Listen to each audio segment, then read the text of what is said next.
Hi, everybody. This is Marcia O'Malley with Mindful Media Services, and I haven't been live in a while. I've been busy hunkering down doing my work and checking in with people personally, but have not been live on Facebook in quite some time. And I am so excited today because I have bring I'm bringing in a guest who's going to talk to us about the first three critical steps to build a successful online business presence. This is Susan Friesen. She's from Abbotsford, British Columbia. We've recently met through a group that we're both doing some business building training in. And we just decided that it would be a great idea to share information about each other's businesses with our community. So today is my day to share Susan with you. She is a web developer, a social media marketing and branding strategist at eVision Media. This is a place where she helps to build successful businesses through brand design, website development, and digital marketing. Hi.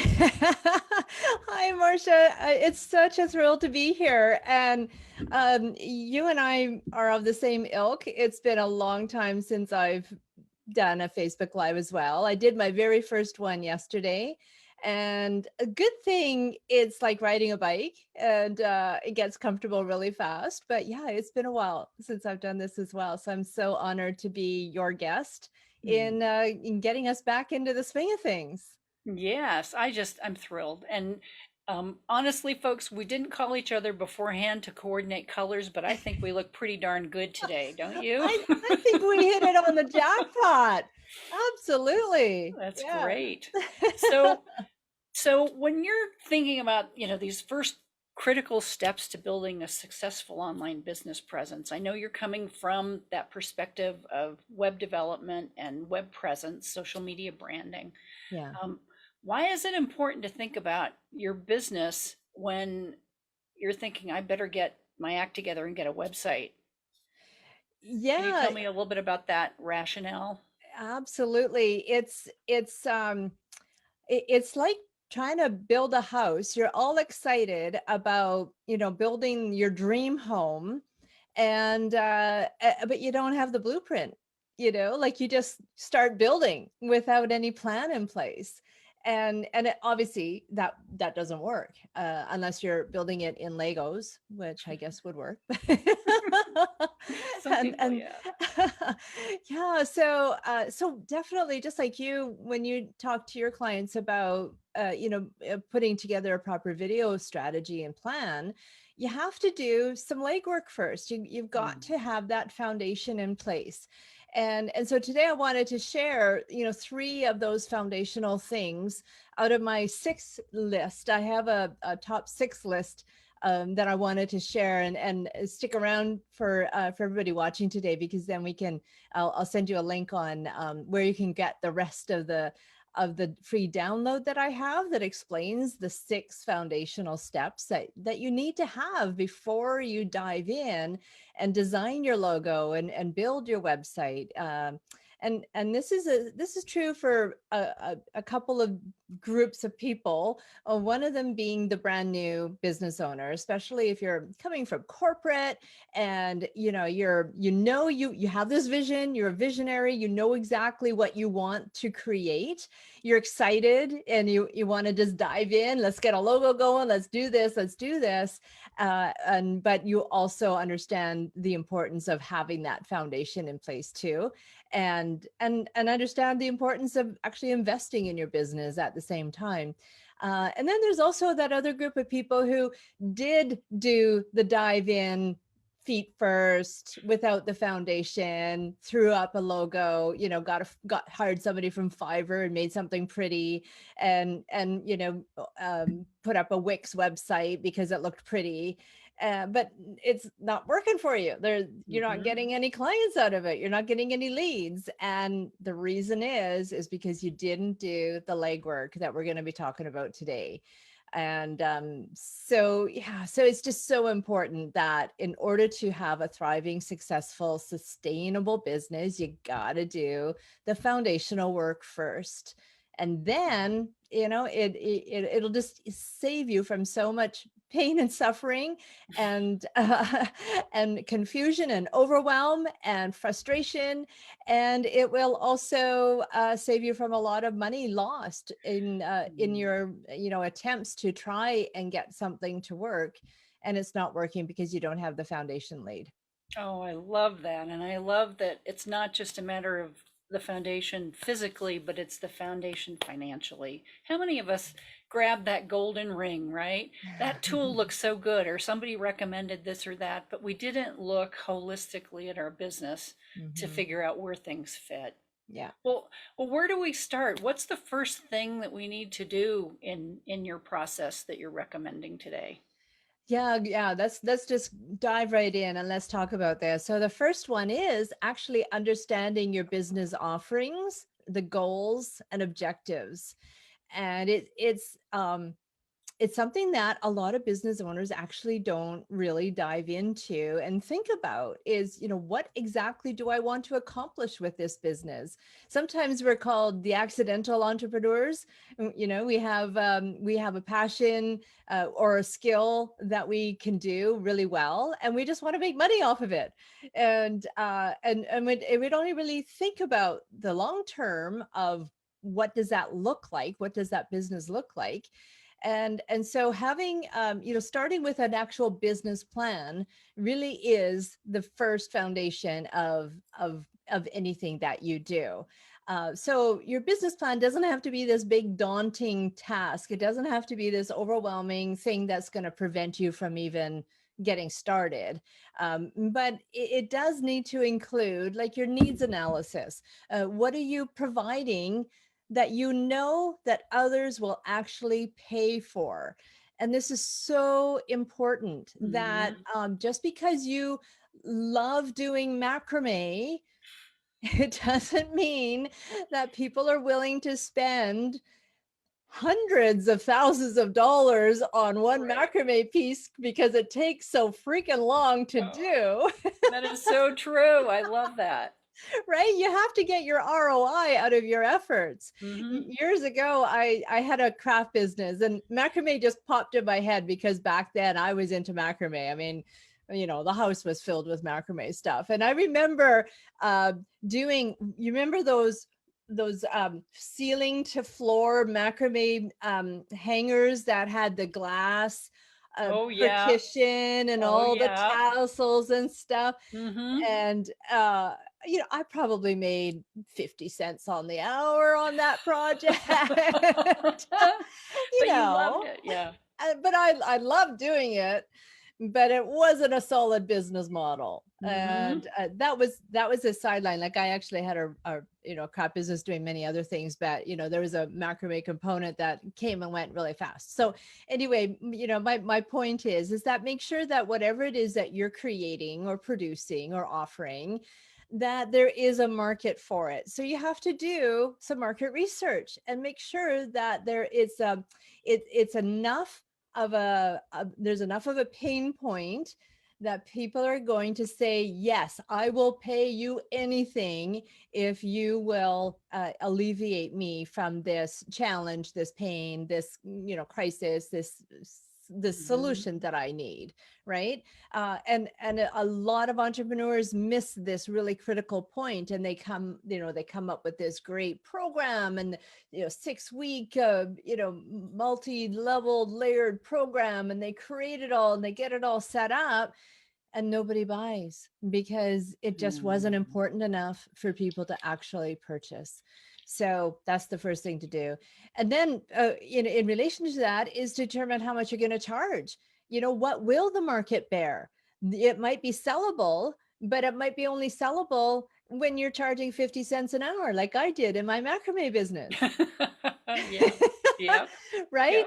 Yep. If I was charging, even $50 an hour, she would have said, forget about it. I'm not going to spend, I can't remember how many hours, but if you remember the macrame days, like it was many, many hours. And Hmm. and so you just have to make sure that what you charge is what the market will bear. And then also figure out your goals. What are your short-term goals? What do you want to make within the next 6 months, the next year, 3 years, 5 years, 10 years? you know, have something that you're actually working towards so that it gives you momentum, and it gives you, the encouragement that you need, that you've got, you know what you're working towards, and you know what you need to plan for. Mm-hmm. And then also do a competitor analysis. And even though I am of the believer that there's no true competitors, there's enough to go around for everybody, but it's still important to understand what other people are doing, who where who your target audience would have a choice. They're going to choose either them or you, and you need to know what they are offering so that you can present yourself in a different light that makes you more appealing. And when I Mm-hmm. talk about a competitor analysis, it doesn't mean somebody who does exactly what you do. It means, where are they going to turn to get the same kind of results to solve their problem with? Oh, I like that a Right? lot. People Yeah. think that it's more of the apples to apples comparison, but I love that idea. Yeah, Yeah. talk to me a little bit more about that. Yeah. So a good example would be, let's say, a relationship coach. Relationship coaches everywhere. It's not as if that's a specific thing, but somebody who is in need of a relationship coach, where else would they go? Like, let's say their marriage is in a crisis mode, and it's either we separate or we try and Mm-hmm. work this out.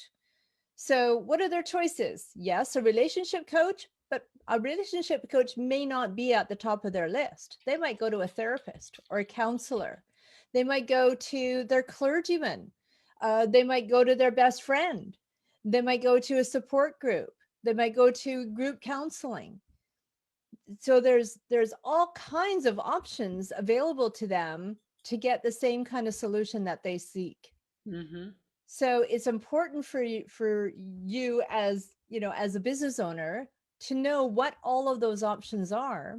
And then in your marketing, you present yourself as the better choice above and beyond those other options. So it's not specifically targeting so and so as another relationship coach, unless so and so is really well known, like that person is the name standard. Then you're going to want to dive more into so and so and find out, okay, what separates me from them, what can I offer that's different from them, Mm-hmm. what's my unique brand Mm-hmm. positioning that can create a better result than what they're offering. Mm-hmm. And so this is all part of that marketing, your marketing message that you need to showcase when you're doing your marketing after you finished your business plan, of course. Mm-hmm. Right. But I love that, because I think people really need to understand how important that value proposition is. If they Yeah. don't position themselves in such a way that people can see that specialty, that unique element that they bring, Mhm. you just kind of get washed away with the tide, I think, Yeah. don't you? Absolutely. You just become one of the fish in the ocean, and you're not any different. You Hmm. want to be the shark in the ocean, or Right. or maybe the big fish in the small pond, whatever that analogy is, right? Hmm. Yeah, and that is part of, this business plan, is figuring out your USP, your unique selling proposition, what makes you stand out from those competitors. And so that's Hmm. why it's important to do your competitor analysis first, and then you do the comparison. Okay, what makes me so special? And it isn't the fact that you might have a, a degree in this or anything like that. Many times what makes you special is your own history, your story, that especially if your story is in relation to your offering, right? As a relationship coach, we'll keep using that analogy. If you yourself went through a tumultuous relationship, and you practice these certain principles, which is what you now teach, and you ended up not just recovering your marriage, but is now thriving and is better than it ever has been, then you are the best poster child for your own business and your story, Mhm. because you literally went from rags to riches using your tried and true principles. And so, that often is your unique selling proposition. All Yeah. right. So what else do they need to do to lay that foundation? Yeah, and there's keeping on with that business plan. How much of a business investment are you willing to make? Know your Mhm. numbers. Yes, yes, yes. I just had a conversation with somebody this morning, and he also works with entrepreneurs and small business owners, and we were both kind of having a discussion about how many people we talk to have no idea what their numbers are. We ask them what their budget is, and they go, I have no idea, you tell me. And so Mhm. that is not how to run a business. You got to know your numbers. And so if you need to work with a business coach to help you with all that, do that. It's so worth the investment. And I can recommend a handful. So message me if you really feel that you need to work with a business coach, because in my business, I know many of them. So this is definitely a part of it. The financials, you have to know that. And then also a part of knowing your numbers, and speaking of financials and hiring somebody to help you, is who else do you need on your team to help you with that? Do you need an accountant or a bookkeeper? Do you need a legal representative to help you with your contracts and make sure that the work that you do is legally binding, in case you ever run into any complications? And the marketing, of course, that's where me and our team, we partner up with our business clients, and we're their marketing team, and they don't have to think about it at all. They just have us take care of that component for them. I'm literally their CMO, the chief marketing officer of their business, and it's all just delegated. And then, of course, your operations and management part too. Who's going to take care of the customer service and all of the other parts that actually make the cogs of the wheel turn round and round. Because you, as a business owner, and Marcia, you could probably collaborate with me on this, is that it is impossible to do it all yourself. You Oh have to yeah. have a team to Mhm. help you, Mhm. because if you're going to try and do it all yourself, then what you're doing is you're literally putting a bottleneck on your business, and you're only going to get so far when the Mhm. potential is this much. But if you're going to try and go the cheap route and do everything yourself, you're only going to get this far, and you're going to burn out or Mhm. just end up quitting, because nothing works. You Mhm. can't make a sale, and you might as well just go get a job.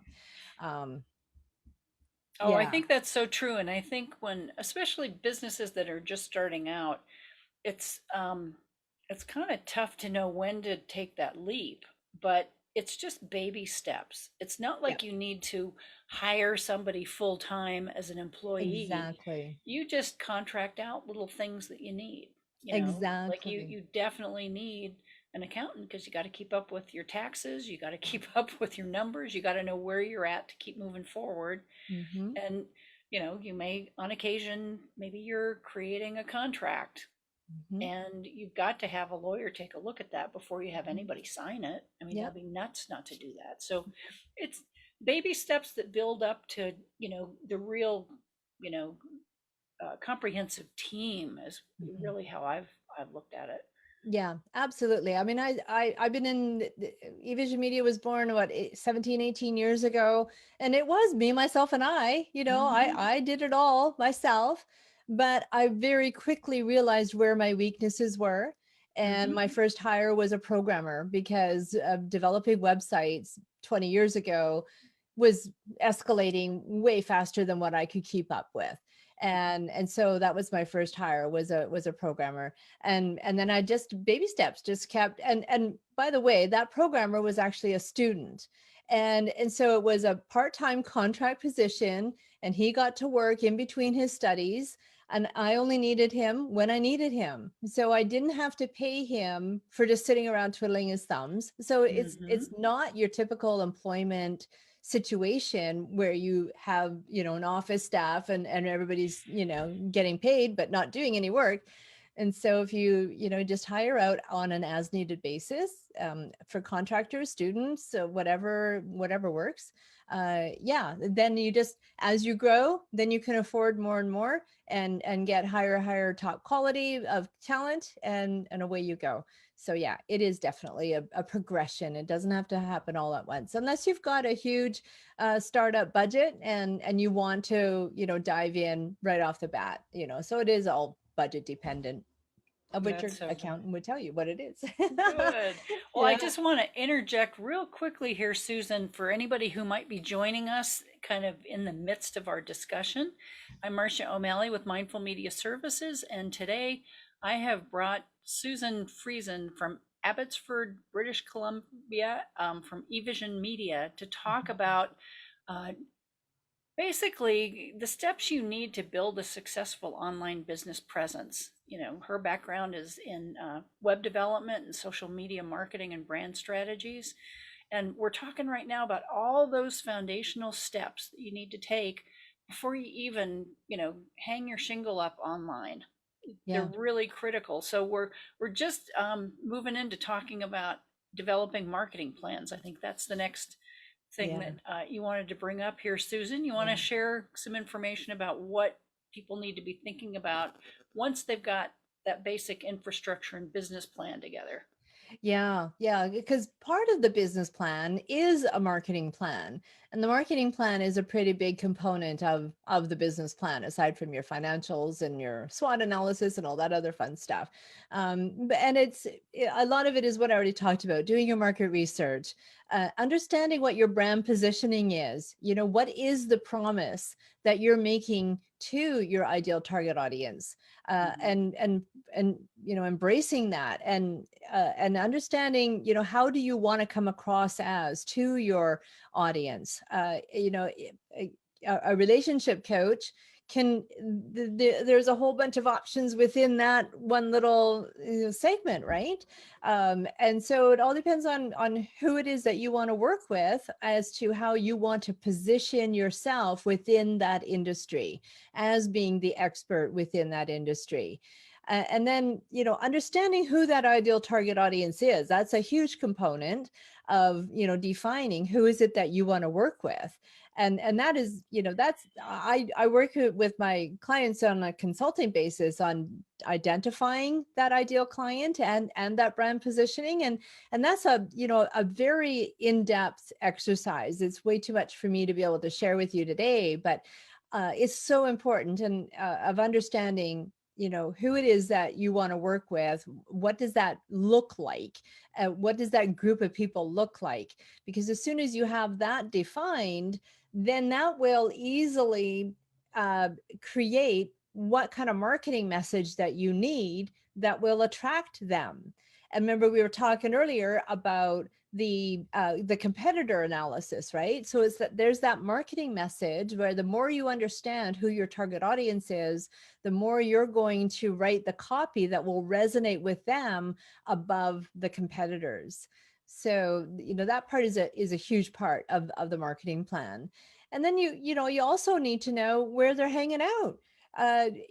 We as a marketer of your business, you don't want to be wasting your time, money, and effort by throwing spaghetti on the wall and hoping something sticks. So you need to know, okay, now that I've defined what that group of people looks like, as far as my target audience, where will I find them so that I can get in front of them, so that I can be known, and so that they can discover me and how I can help them. And so that requires some market research. And then you also want to come up with a way to get them into your list on your website when you develop your website, which is coming up. Like, Mhm. that will happen We're eventually, getting I there. We're promise. getting there. But once you have all of this analysis done and you've done your market research, then you know what kind of a lead generator you can create on your website that will get people to actually give you their name and email address, so that you can cultivate them and convert them from a lead into an actual paying client. And so that, in a very quick nutshell, is the marketing plan component that goes into a business plan. Oh, that's perfect. So that kind of completes your step one of your 6 steps, right? Hmm. So where do we go with step two? What's next? Yeah. So step two is a little bit more of a deeper dive into that ideal target audience. And so I touched on it, but step two really it needs a whole step of itself, because it is a very in-depth analysis. So it is understanding who it is that you want to work with. And you want to know who that ideal target audience is, and how to craft the right marketing message for them.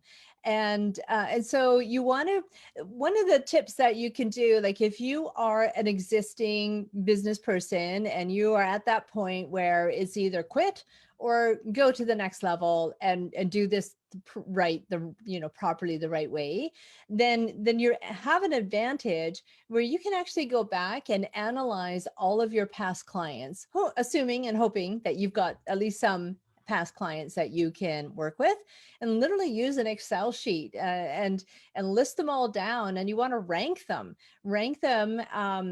as to, from A down to E, where A is it was an absolute joy to work with them. They were the picture perfect, ideal scenario of an ideal client. They paid you right away. They were happy to pay you. They thought that they weren't paying you enough because of all the benefits that you brought to them, the value that you brought to them.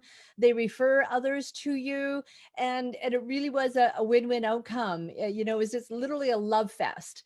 And so those are your A clients, and you want to just grade them A, and then go to the next one. And the B's might have 4 out of 5 of those items. Maybe they don't refer you, or maybe they were happy but weren't ecstatic. You know what I mean?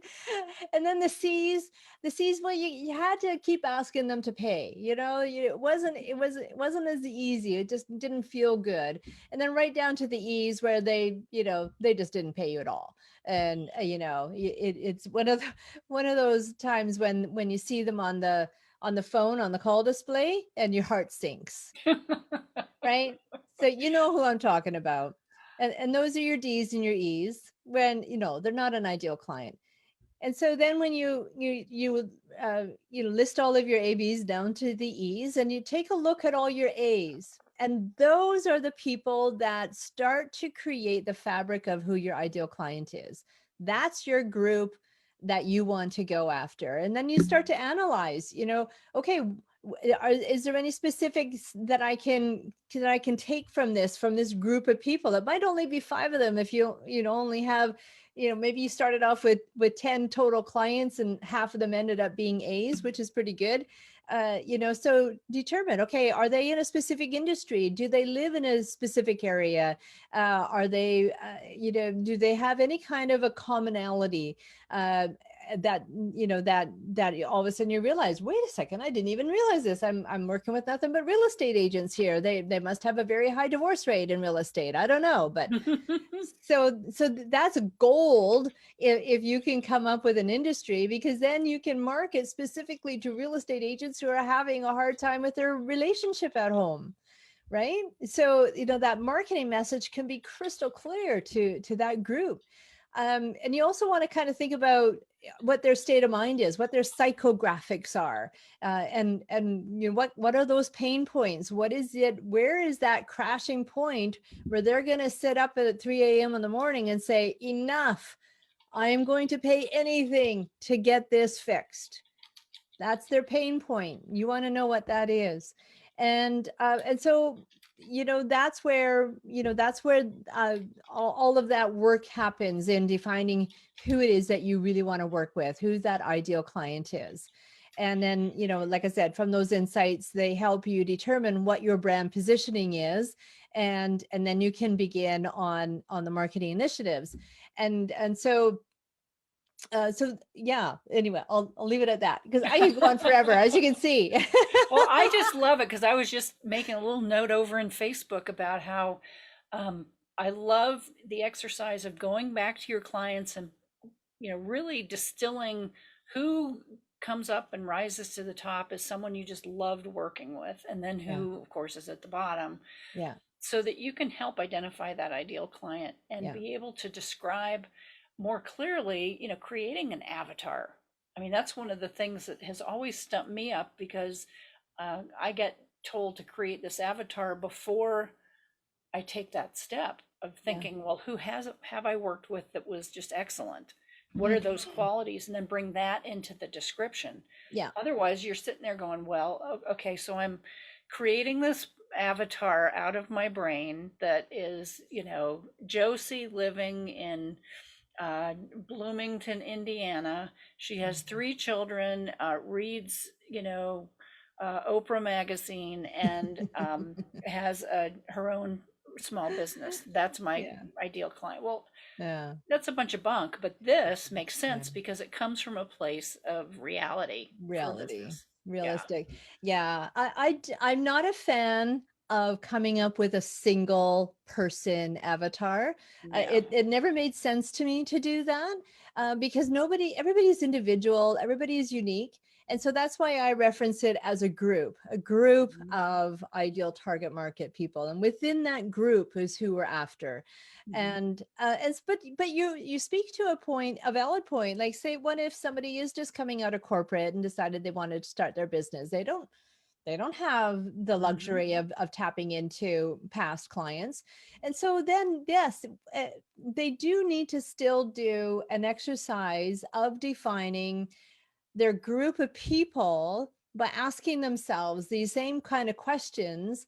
Okay, where do they live? Okay, well, if you live in the United States, unless you have a geographic centered business where brick and mortar, or Mhm. like you're a home stager, or real estate agent or whatever, then you have to stick within that geographic. So right there you have that, you have that labeled, figured out. But if you're an online coach, then maybe you might want to say, well, anywhere in North America or any English speaking country. It can't be worldwide because not everybody speaks your language. And it also, you have to think in terms of, okay, well, even just because that country on the other side of the world speaks English, their value system might be completely different than mine. So stick with what you know, and start small. Start with just the United States. You can always change and evolve from there. So the only tip that I would say is that, still ask those questions, but think in terms of your own history, who it is that you resonate with, who works with you. Like, you're not just jumping into a business fresh with zero skills, zero history, zero anything. There's stuff from your history that you can tap into and have a picture in your mind of who you think would benefit the most from your experience. And at least you can start with that, start with that group. And the beauty about business is that 6 months from now, after you've had 10 clients under your belt, you can revisit Mhm. your marketing analysis and go, okay, now I got some more clarity. I'm going to, revise this, and this. Therefore, now I can revise my marketing message to make it even more clear. Oh, excellent, excellent point. Yeah. Because we're always evolving, right? Our business isn't, if it is stagnant, we better get out of it, right? Yeah. Right. Yeah. And move Exactly. on. And Well, move you've on. given us great ideas so far about building that foundation for a business, making sure Hmm. that all of those things are in place, really identifying who our audience is. So, what is step 3 of your process? Where do we go from here? So step 3 is now the fun part. I promised you could do the fun part, and here we are. So this is where you want to create a compelling brand design. And so when we define brand, it's more than just your logo, it's more than just your website, it's everything. It's your brand essence, it's your how you present your business to the world. It's in your marketing message, it's in how you converse with people on social media, so that's your brand. Your brand is everything. So when I talk about brand design, this is where it needs to begin, because this defines um, visually how your brand is presented.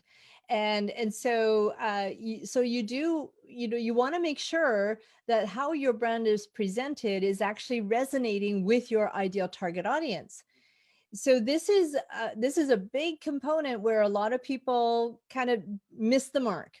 And this is where they jump in and they pick a pretty theme from Wix or WordPress or whatever, and they like the frilly flowers or whatever, and they, they create what they like, what their own personal person likes, instead of creating what is going to resonate with their ideal target audience. Big difference there, because sometimes we are not our own ideal target audience. An example would be a fitness coach. Say you're a 25-year-old fitness coach, but the 50-year-old set happens to really like working with you because they want to be you again. Mhm. And so what you like as a 25-year-old is not what a 50-year-old is going to like. So you have to create a brand that is going to resonate with the 50-year-olds, not with what's going to resonate with you and your 25-year-old group of people. Does that make sense? Mm-hmm. Makes Yeah. total sense, because it speaks to all different elements of marketing and outreach, because your Yeah. language is going to be different. Yeah. The images that you use to convey that message are going to be different. Um, Mhm. just the networking you choose to do. Yeah. Where do you Yeah. go out and try to connect with them? Yeah, Exactly. that's brilliant. And that's what I was talking about, throwing spaghetti on a wall, right? Mhm. Yeah. So we want to start with the logo, because the logo is one of the foundational pieces of your brand. It's the brand representation of your business. And so to do that, you want to make sure that the logo resonates and gives your ideal target market an instant impression of the kind of experience they're going to have working with you or purchasing from you.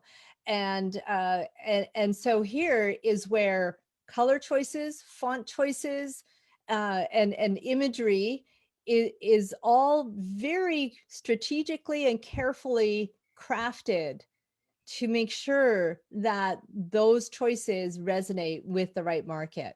Again, it's not just picking, oh, my favorite color is purple, therefore everything I do is going to be purple. Well, there's a gazillion different versions of purple to begin with, and everyone, if you look at the color theory, if you ever do any investigating into color theory, different purples have a clear message on what they mean and what kind of Mhm. emotion they bring up for people.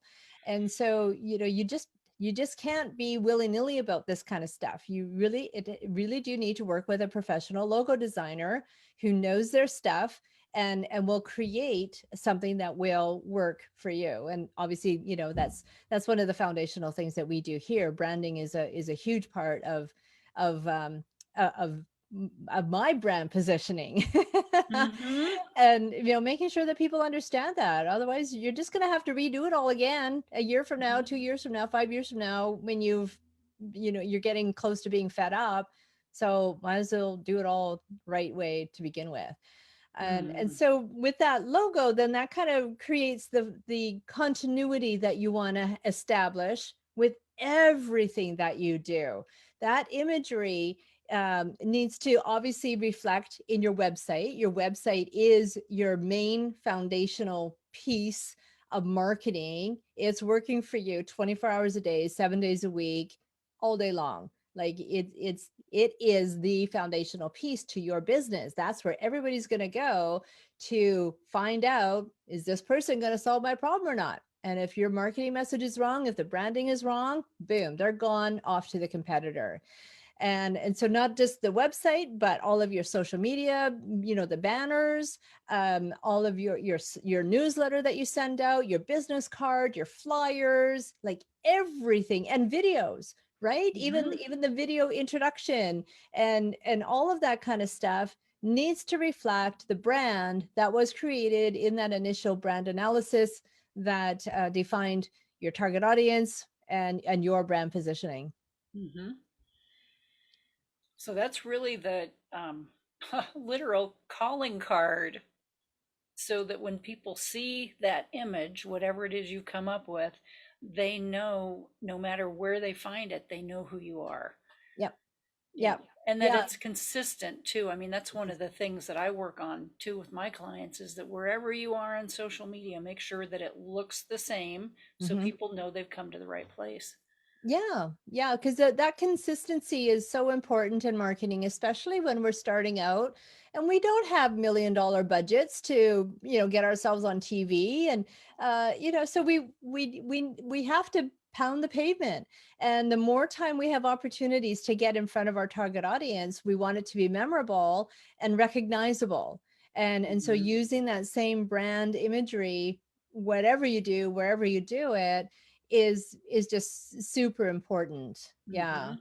Yeah. And so I thought I would mention just a little bit more about the website, because Please. the website again is your foundational piece. Mhm. And all websites are not equal. They aren't. You have to know what you're paying for. And throughout today's conversation, I've been referencing, throwing up a Wix theme and, WordPress theme, which is fine. Like if you are willing to go the long run, know that it's going to take you longer to get to that point of success, then go for it. I don't recommend Wix in any way, shape, or form, but if that's what you want to do it. But if you want to cut the line and start off with a bang, invest properly in a properly designed and built website. Don't use, the drag and drop themes, the purchase themes. Instead, you find an agency like us where we design custom designed websites that are specific for your brand messaging that will attract your ideal client. You will literally cut the line and get to that success point so much faster. It's more of an investment, yes, but it is an investment, not a cost. And then apart from that, you also need to know what kind of functionality and features that you need to support your business. So do you need a blog? Do you need a newsletter sign up list? Do you need an Mhm. e-commerce store? There's all kinds of things that whoever you speak to about website, they should be asking you these questions. And if they aren't, then I would be careful about hiring them, because they're not thinking in your best interest. They might be just selling you what they know instead of what you need. And so you need to know what you need, or work with somebody like me who can coach you on helping you figure out what it is that you need. Well, now, how about afterwards? Does it make sense for people to pay for someone to manage the website for them, or does it make sense for them to learn enough so they can go in and make the changes themselves? What do you think about that? You know what? There's a happy balance with that. All of our clients have access to the website. We do build WordPress websites, but they're just, custom themes, but it's still WordPress in behind the scenes. And so they have all access to go in. Um, for the most part, the clients who even want to, many don't, many couldn't care less. They just do not want to have to even think about even how to log in. And then they just email me and say, hey, can you update this? Done. Within a half an hour, we've got it done. So it really is all, I guess it's dependent on a couple of factors. One factor would be their own core competency. Do they Are they technically savvy enough to easily and quickly go in and make a quick update and do a few things themselves? If not, then you would definitely want to partner with someone like us. We have clients that have been with us for literally 12 to 15 years. Hmm. We do ongoing maintenance for them. Some of them have had 2 or 3 businesses in that time, but we're there for them. They know that we are their CMO. Whereas other people, if it's more of a money thing, we do try to be as affordable as possible. We only charge in 10-minute increments, and that's why people do happily come to us, because they're only paying for 10 minutes of time if it's just updating a quick thing. And so if there's a point of doing quick updates and a point of wasting way too much time and energy trying to learn something themselves, and they just still will not know what the expert knows, and so they've wasted their time and effort, that's when they definitely need to come to us. Put together a landing page, put together a launch campaign for a new product or program or service, whatever. There is a point where our marketing acumen has to come into play in order to create that marketing message that will resonate best with their ideal client, right? And so it's like going to a garage, to get your car fixed, and saying, hey, can you just take care of a few of the points, and then I'll take it home and I'll finish putting the whole car together. Like, I don't know, that wasn't a very good analogy, but it's like But trying it doesn't work. it Yeah, doesn't it work, right? doesn't It's work. like trying to become, and this is a mindset issue, I think. It's because, especially with us women, we literally think that we should know how to do things. We should know how to build our own website. I have no idea where we got that from. But, when we go to a doctor's office, we don't sit there in the waiting room going, gosh, I shouldn't be here. I should be able to treat myself. I should already know all of this stuff. We don't do that. We don't just automatically think that we should know, or become a doctor ourselves just to avoid having to go to the doctor, Exactly. right? Exactly. Well, so with a web designer, how do we know that they're really qualified to do what we want them to do? Good question.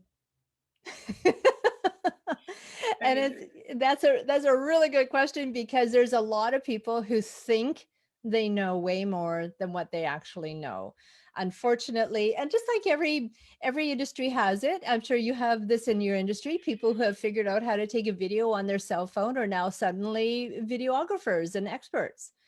And so really, at the end of the day, um you don't really know, because somebody just telling you is, they could tell you whatever you want to hear.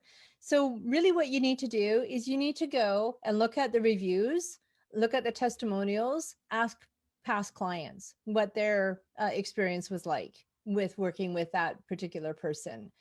um, Look at the work that they've done, and ask questions. Now, the problem with asking questions is that you may not know what the answer is. Like, if you ask a doctor, what's the diagnosis, and he just rattles off all these technical, uh, you know, medical related terms, it's just going to go right over your head. So the same thing could potentially happen with web developers. So you really just need to know, and do a little bit of homework as far as understanding, are you getting the right experience from them? Are they going to walk you through and answer your questions? Are they asking you the right questions so that they can create for you the right kind of website? Is it going to be a purchased theme where all they do is switch out the logo and the colors and put in your photos and text? Or is it going to be customized to meet your needs? Is it going to be SEO optimized? And do they understand what SEO optimization even is? Ask them for proof on, or on how, for rankings. Have they been able to get other people's websites higher up in the search rankings? And ask for proof on that kind of stuff. So I'm afraid I don't have a perfect answer, other mhm. than just asking a lot of good questions and just listening to your gut. If this person is just trying to sell you, and tell you what you think, what they think that you want to hear? Or is this person truly understanding their craft? Do they really understand what branding is all about? Do they really understand what a website is supposed to do? What's it supposed to accomplish? It's not just supposed to be a brochureware. It's actually supposed to convert. It's supposed to attract people, your target audience, to your website and convert that target audience into paying, or at least into your list, and then into paying customers. There has to be a function there. And they need to understand that and get the bigger picture. And so when you just hire a single web developer, the odds are slim that you're going to get somebody who understands that wide range, right? From branding through to SEO optimization, right? Not a lot of people do that. And I get a lot of people who email me frustrated that their web developer abandoned them. And we start talking, and it turns out that they hired a programmer. And I go, well, there you go. You don't hire programmers. They do not know anything except programming. That's their core competency. They look at the code, it functions. What more do you want? I think that that is so critical. And I know as you're talking about this, I'm kind of reliving my experiences over the years, and Mhm. and I'm someone who has a lot of technical knowledge and a desire to tweak things on my website. Mhm. But the design part of it, coding, I mean, no way will I ever want to Yeah, go in that direction at all. no, So I no. I have found a happy medium, where I have someone else working on those things that I absolutely can't do, and then I Mhm. find the time to work on the things that I can work on as well. Absolutely.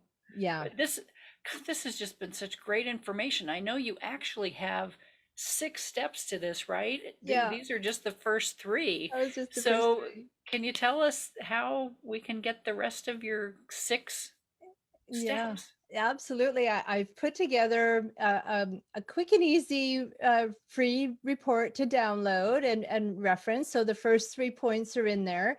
And then the next 3 points, which I'll keep as a secret, you won't know until you actually get the report on what the next 3 pointers are. And truly and honestly, this guideline will definitely help you get on the right path to success. And so to get that free download, you simply go to www.businesswebsiteguide.com. That's Great. businesswebsiteguide.com. Put in your name and your email address. And yes, you will get on my newsletter list, but I promise once a week you will get extremely informative, enlightening, insightful articles, newsletters from me that will continue to help build your business. Excellent. And I'm just putting it into the comment area here on Facebook. So you guys can find the link and you can just click on it right away and go and find that report. I can't wait to go take a look at it. I haven't looked at the whole thing myself yet. Yeah. Well, do sign up as well so that you can get on my newsletter list, because I promise we do a lot of research with our weekly articles, and provide a lot of insight and guidance on how to maneuver this very scary beast of an online world. A lot of people are very confused and overwhelmed. There's so many different marketing messages, and my brand positioning is to go the tried and true route and do what works, and don't chase after those dangling, what is it, the golden nuggets and the Mhm. dangling sparkling things. Right? Shiny The shiny objects. objects, that's what I'm trying to think Absolutely. of. Yeah, yeah, All those shiny objects. yeah. So if someone's interested in actually connecting with you directly, what's the best thing to do if they want to have a conversation? Maybe they're considering, doing a website. They'd love to know more about what you could offer them. How can they connect with you? Yeah, certainly. Well, so I do have a 30-minute free consultation that they can sign up for. I do have this long Calendly link to sign up for that, but the path of least resistance is actually to sign up for the businesswebsiteguide.com. And on the thank you page is a link to that calendar where you can pick a day and time that works for both of us. And I would be happy to chat with anybody who has questions and is wondering if we would be a good fit for them to help them either start their business the right way, or they're tired of and frustrated and they're at that pain point of needing to do something and getting to that next level and just starting from the basics again, and restarting on the right path. Excellent. And again, I just put that into the comment area on Facebook, so anybody can go there and either way get the free download, or go ahead and schedule a time so you can talk directly with Susan immediately.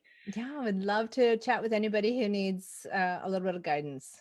Great. Well, Susan, I can't thank you enough for your time today. This has been so informative and just a great way to launch our new relationship. I'm looking forward to growing it over time and seeing how we can keep supporting each other.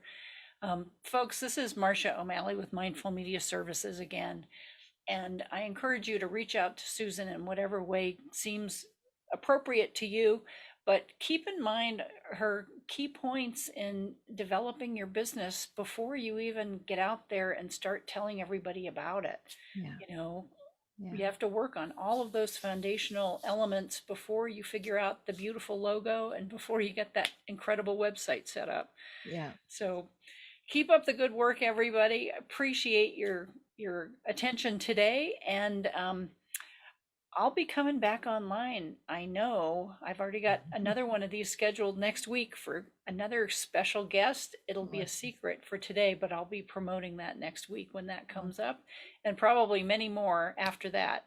I had a commitment a while ago to try to do a weekly Facebook Live event, and I just got busy and COVID hit, and we wound up doing all kinds of other things. So I think it's time to kind of come back around and revisit that, because this has been too much fun and too much great information. Well, it was So such a pleasure being your guest today, Marcia. I hope your audience got some value out of our talk today, and I look forward to a continued relationship with you as well. absolutely. Thank you so much.